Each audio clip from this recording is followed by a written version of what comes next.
Hey, it's me, and I am at the studio on Sunday night. It's February 22nd, 2026, and I'm kind of working on a cool little side quest, so to speak.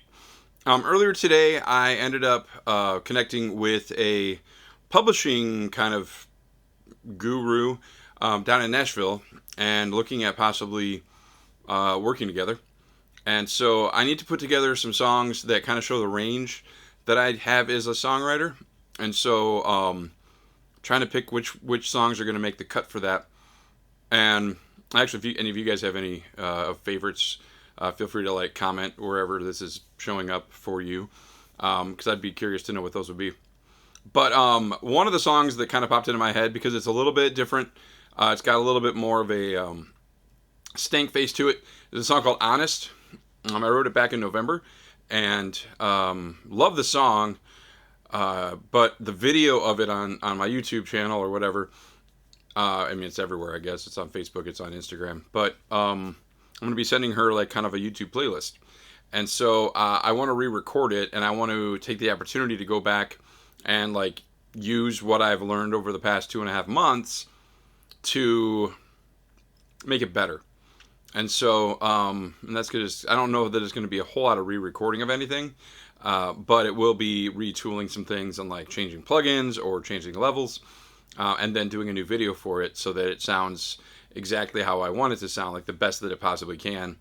And so that's what I'm going to be doing tonight. And so I'll give us a quick look at the old video and maybe maybe it'll be obvious why I want to re-record it. Because like again, I think the song's great. I really enjoyed it a lot.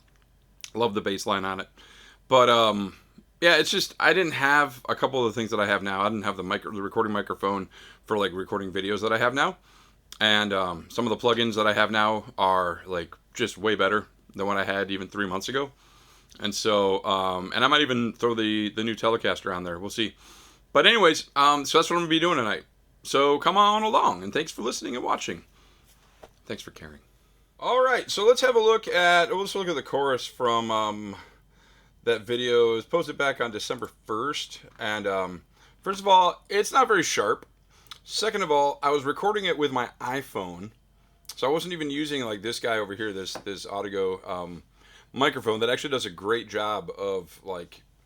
There's a lot of it creates a lot of just more kind of like sonic like space.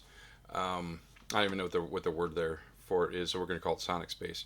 But essentially, and I had to put a lot of reverb on these when I was doing videos like this because I had to find a way to try to blend what I was just singing and playing live versus what I was kind of on the playback that I was playing up against.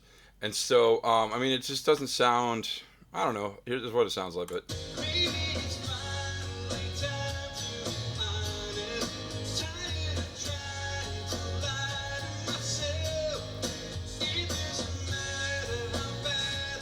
Well, like this bass line is.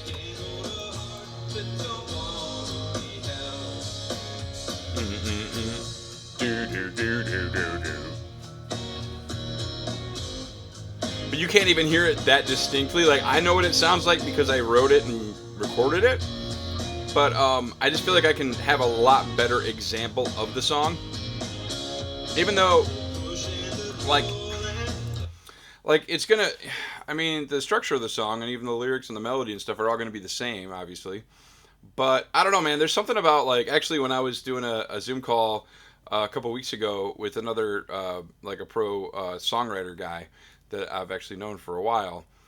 And I was like, what all musicians do when they're talking to other musicians, they start to explain like why they did something or whatever. And he's like, you know what, man? I honestly don't stress out about it because like, obviously you're not recording this with like professional gear, like professional video gear. And so, like, no, man, just it's not gonna really. I don't think it's gonna really have any effect on how the song lands. And then I sent him the YouTube link, and then he came, and then we got done. He's like, dude, that song is amazing. He goes, and yeah, the production on it could definitely use some work. And I was like, yeah, because it was coming through an iPhone camera, like microphone. And he's like, yeah, I know I just told you that it's not going to make a difference. He's like, I was wrong. It will. And so I'm taking some of that because it's like I love getting feedback, whether it's like, hey, this is great, or hey, this could use some work. Like, all of that's super valuable, especially when it's people who do the same thing, or at least people who know what they're talking about when it comes to just, actively like listening and like analytically listening to music. Like, I can be, listening to the same song as the person riding in the car next to me and hear completely different things. And it's just because that's just where I come from. And yeah, so, anyways, I'm going to stop blabbing and we're going to get into the process of making Honest sound awesome, or as awesome as I can. And then we'll go from there. So we're gonna jump in, and first thing we're gonna do, if you've been keeping up, so we're gonna look at the drums and see what needs to change. Okay, now I hadn't really listened to this up until about 5 minutes before I started making this video. I haven't heard these drums like the way that I programmed them and everything. I hadn't heard that since back in November/December, because that was when I was actually laying everything down. And then I made the video December 1st. So one of the things that I've learned since then is you don't ever want your kick to be all the way up to the dynamic like peak, because then it just sounds like, I don't know, it kind of like over, I don't know what the word I'm looking for is, but I mean it kind of just almost distorts a little bit, or at least it doesn't sound as crisp, because it's like there's just not any room, like any headroom there, I guess. And so what I'm doing right now is going through, and anywhere that you see this little thing here, if that's all the way up at the top, I got to go in and I got to pull it down a little bit. Now this is very tedious, but I also do spend a lot of time varying the velocity of these hits, because I don't want it to sound like every hit sound the exact same, because then it's pretty like painfully obvious that it's not live drums. And I want this to sound as much like live drums as possible without having to actually fork out thousands of dollars for like a really good microphone like setup to mic all the drums, because I got drums somewhere, I forget where they are now, but or I could just, either borrow some or just get like a, honestly, you don't have to get like a super amazing kit anymore, because of all the things you can do with microphones and things you can do with, where measure am I at? Oh, okay, I'm almost towards the beginning here. Okay, that's not bad, I think. Yeah, I'm okay. Sorry, it's been a long day.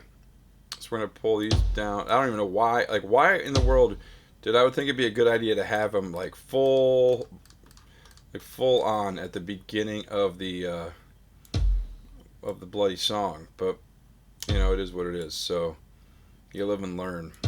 So I'm gonna do that real quick, and I'll be right back. Here's a rookie mistake that I made. So I did a free 14-day trial on this one guitar plugin, and didn't end up loving it, but apparently loved it enough to use it on this song.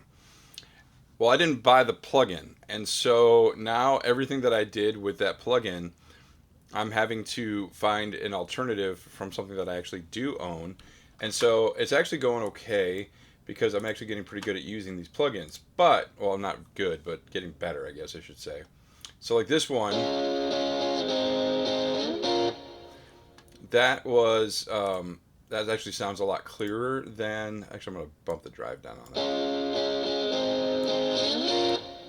I don't want it to be quite that brittle, but maybe we pull the compression up on it a little bit. And that's just this little thing kind of in the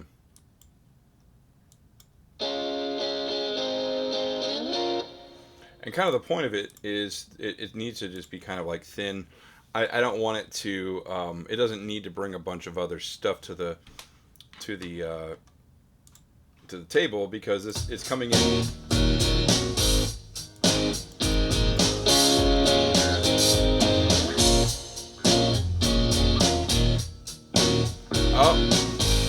And this one too. Good golly, yeah, don't use plugins that you don't outright own yet. If you're recording something that you actually want to be able to, actually, I really like the. Yeah, so if we go back over to this guy, I think that was the one I was just working on. Yeah, so I go over to here, and then I save this as Honest Fill. Then I can bump over to this channel that also needs something. I'll go into user and I go to honest fill. Not fill as in like Philip, but never mind. That's dorky.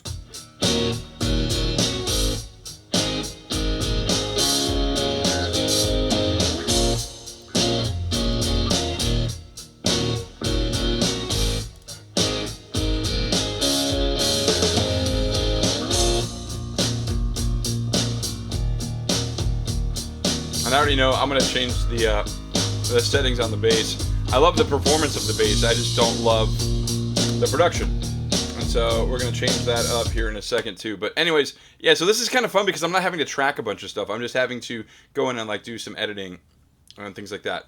And it's way less stressful because when I'm tracking stuff, I've told you before, the curse of the flashing red light, where it's like, I can play this perfect all day long. All of a sudden, when I hit record, now blah, blah, blah. So it's really annoying, and I hate it, and then I hate myself, and then, gosh, it's just, I got to call my therapist. So, okay, so let's keep rolling here. This was not the best idea for just trying to have a short session tonight.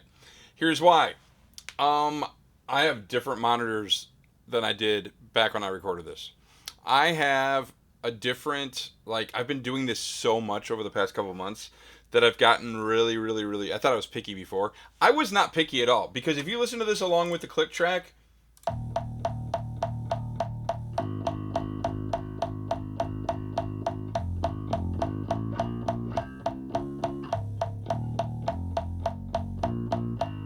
think it's this run right here.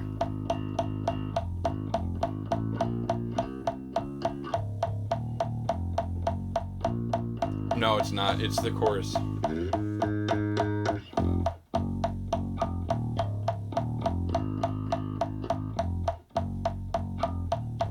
It's right here.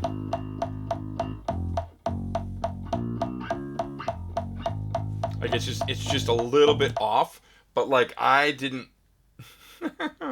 even catch it back then. Holy smokes. Okay, and also that click stinks. I hate that click. I don't want that click. I want, what was the one I was using the other day? I forget what it was. Maybe it was this one?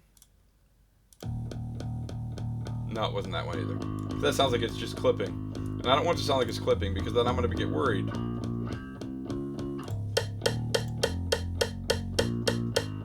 That's annoying as can be. I actually like that one a lot.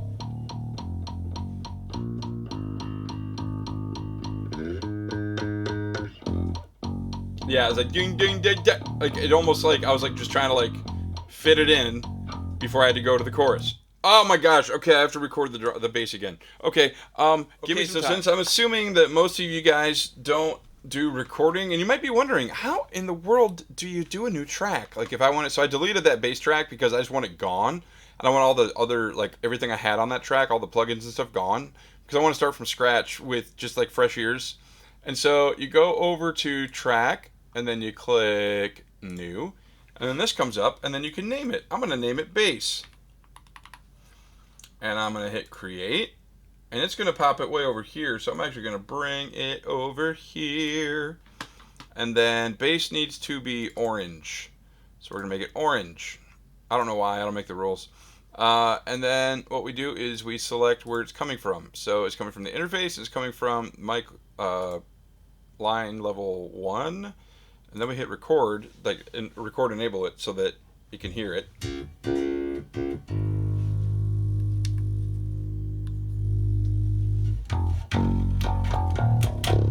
Now, I need to change the buffer size.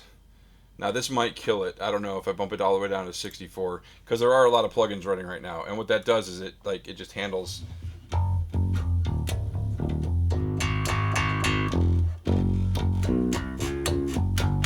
Now, I haven't even tuned up yet, so we're going to do that.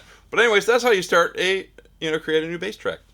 You're welcome. You may notice that the screen is off and the interface is off and everything is off because I did not have a very happy time trying to get the bass tone that I wanted. I do not know why.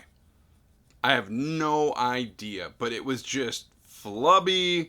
And I even used, there's this one plugin I have, this is the name of it. It's called Tight Arse, and for all my English friends, and it's even supposed to tighten that up, and it has before on other songs. I feel like this session, like the Pro Tools session here, is just cursed, and I can't get sounds that I want, and so I can't believe I'm going to say this. I think I'm going to have to re-record it, which isn't a big deal because I've already got the drums done, and I even edited the drums to a place where I like them. So all I have to do is save that, import it into a new session, and then start from scratch on everything. And I think maybe that's what I'm supposed to do, because it makes absolutely no sense why the bass sounds like death eating crackers. It sounds so bad. Or maybe I just need new strings on my bass. I might try that actually, because I've got like 2 different sets that I can try. And so I might give those signature ones that I had the other day, I might give those a try. I haven't restrung a bass in a long time, because you don't really have to do that very often. Anyways, I'm just glad I didn't, punch my screen or something like that, because I just, like, every time I try, I was like an exercise in self-control. So I'm calling it a night. Honest was honestly really frustrating. So I'm gonna put stuff away. I'm gonna go home. I'm gonna get a fresh take on it tomorrow, depending on what my rest of my schedule looks like. If I've got time to carve out for it or not, we'll find out. But thank you. This is fun. I think it's good to be accountable to the videos that I'm making, because then, you guys could all see that I punched a hole in this, 55-inch TV that I got Black Friday special one time through Amazon. So, yeah, okay. I'm so frustrated right now. Okay, have a good night. Thank you for listening and watching and caring. And we're going to get this done, I promise.